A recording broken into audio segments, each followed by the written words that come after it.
Former Russian President Dmitry Medvedev warned that the EU's plan to use frozen Russian assets for Ukraine could be treated as a special kind of casus belli.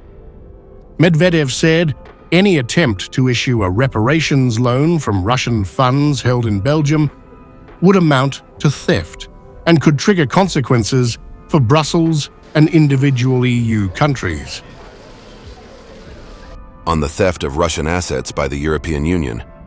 If the deranged European Union nevertheless tries to steal Russian assets blocked in Belgium by issuing the so-called reparations loan, such actions under international law may be qualified as a special kind of casus belli, with all the resulting consequences for Brussels and individual EU countries.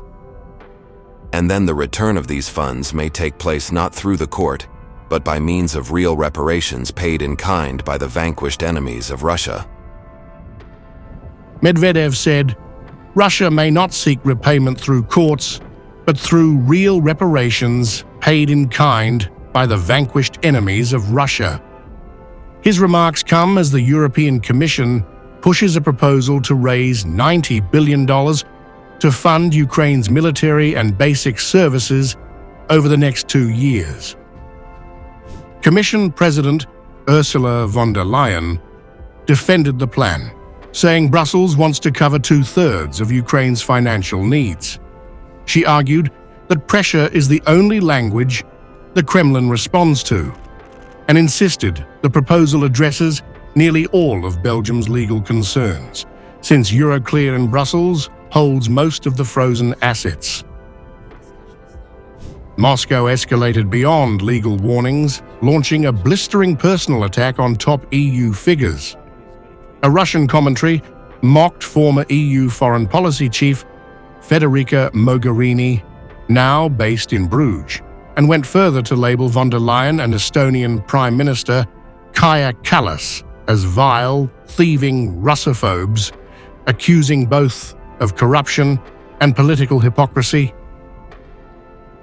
There was a film about British hitmen who were hidden away in a small European town in Belgium. In our release, it was titled Lay Low in Bruges.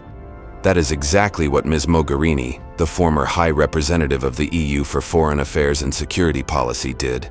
After finishing her career, she became the rector of the College of Europe in this very Bruges. Sort of got busted while on contracts at this college.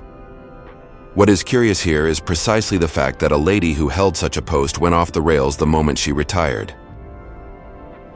The statement accused Kallas's husband of profiteering from contracts with Russia and claimed she turned into an anti-Russian hardliner to deflect suspicion.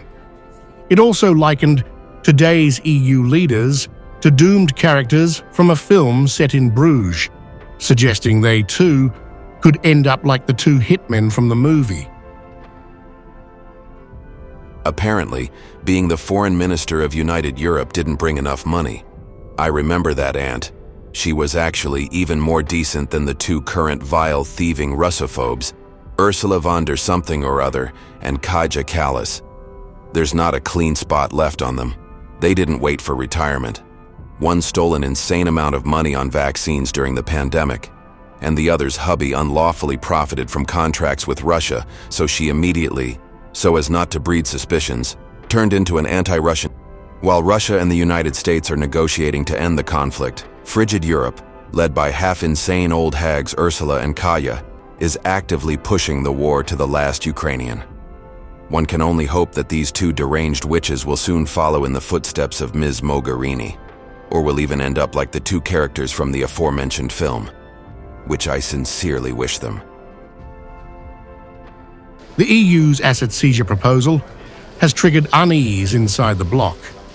Belgium remains unconvinced, warning of legal risks, yet von der Leyen insists the move is necessary to increase the cost of war for Moscow, calling it an essential step to maintain Ukraine's defense and state operations. The war of words erupts as Russia and the United States explore channels to end the conflict. But Moscow's tone toward Europe has turned especially venomous, blasting the EU as frigid, half insane. and determined to fight to the last Ukrainian. The clash over frozen assets now risks spiraling into the most dangerous financial confrontation of the war.